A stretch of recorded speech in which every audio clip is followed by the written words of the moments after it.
दोस्तों बाजार गिरा हुआ है। जब इस तरह की गिरावट आती है और आपने देखा कि पहले आपका पोर्टफोलियो बड़े प्रॉफिट में था और अभी माइनस हो गया है, तो घबराहट होती है ना। स्वाभाविक है, ऑब्वियस है। लेकिन ये मुश्किल समय है ना, इसी वक्त सबसे सही काम कैसे करना है वो हम डिटेल में अभी बात करने वाले हैं। उसके पहले आप चैनल को सब्सक्राइब कर ही लिया होगा। ये जो वीडियो है इसको शेयर करना और आपके कमेंट बहुत ज़रूरी है, क्योंकि आपके कमेंट से पता लगता है कि आपके असल सवाल क्या है। तो मैं बात कर रहा था कि बाज़ार में गिरावट हुई।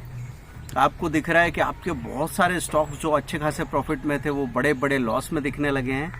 अब आप बहुत घबराए हुए हो। किसी का 1 लाख रुपया 70,000 दिख रहा होगा, किसी का 10 लाख रुपया, जो 12 लाख रुपए का प्रॉफिट मतलब टोटल 12 लाख वैल्यू दिखा रहा था वो घट के 8.5 दिख रहा है।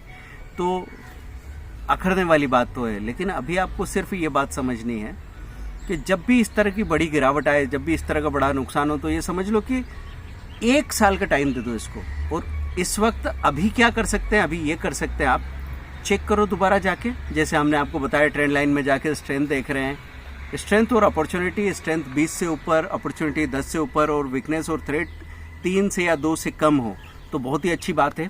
साथ में उसकी ईपीएस की ग्रोथ आप देख रहे हैं और ईपीएस के हिसाब से वैल्यूएशन भी चेक कर रहे हैं। जब आप जो लास्ट टीटीएम ईपीएस आपको देख रही है उसको 0.07 मतलब बॉन्ड रेट से डिवाइड करेंगे ना, तो आपको पता लगेगा इस स्टॉक की कीमत क्या होनी चाहिए और अभी क्या चल रहा है। तो कई बार कुछ स्टॉक ऐसे मिलेंगे आपको जो बाजार में चल रहे हैं 400 रुपए के, लेकिन उनकी कीमत निकल के आ रही है बॉन्ड रेट से डिवाइड करने के बाद 600 रुपए 700 रुपए। तो उनको तो आप बिंदास लेके छोड़ सकते हैं। अगर उनकी स्ट्रेंथ अपॉर्चुनिटी ज़्यादा है तब तो मैं कहूँगा कि आपके पास कोई स्टॉक है जो बुरा नहीं है, ठीक है, अच्छा है, लेकिन अभी हम क्या कर सकते हैं, अच्छे और सबसे अच्छे इनमें चुनाव कर सकते हैं, इनमें से सिलेक्ट कर सकते हैं। तो सबसे अच्छा स्टॉक आप ढूंढ लो और सेक्टर को चेक कर लो। कुछ सेक्टर नेगेटिव हो गए क्योंकि अभी पिछले क्वार्टर में जो रिजल्ट्स आए हैं उसमें ऑटो सेक्टर के रिजल्ट थोड़े नेगेटिव से आ गए हैं। और बाकी आपके ध्यान में कि यार अभी तक केमिकल में मेरी पोजीशन है कि नहीं।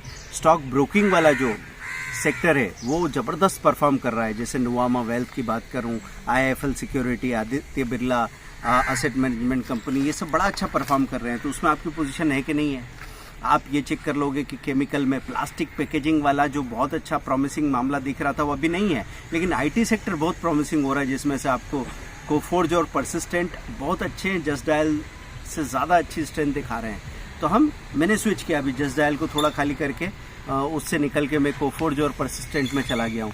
तो इस तरीके की चीज़ें क्या देख के करते हैं आप स्ट्रेंथ देखते हैं, आप ये देखते हैं कि उसका लगातार परफॉर्मेंस कैसा रहा है, आगे क्या फ्यूचर प्रोजेक्शंस आ रहे हैं। आप अगर आप देखना चाहें ना कि 2025-2026 में इस स्टॉक की प्रोजेक्टेड प्राइस क्या आ रही है, फ्यूचर किस तरह के फ्यूचर टारगेट्स आ रहे हैं, तो आपको कई साइट्स से बताएगी कैलकुलेट करके कि अभी के ईपीएस के हिसाब से इसकी प्राइस ये हो जानी चाहिए।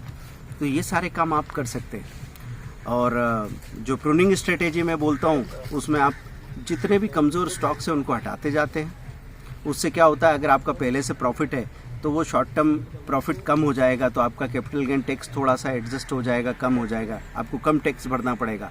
और इसके साथ ही सबसे बड़ा फ़ायदा हुआ कि आप थोड़े ठीक ठाक या बेकार शेयर से निकल के बहुत अच्छे शेयर्स में आ गए। और सबसे अच्छे शेयर ढूंढने का ये समय अच्छा क्यों है, क्योंकि बाजार के गिरने में जो नहीं गिरे, जो बिल्कुल खड़े रहे, जैसे शिल्चर टेक की बात करूं मैं, ये बिल्कुल खड़ा रहा, या एमसीएक्स की बात करूं, गिरने को तैयार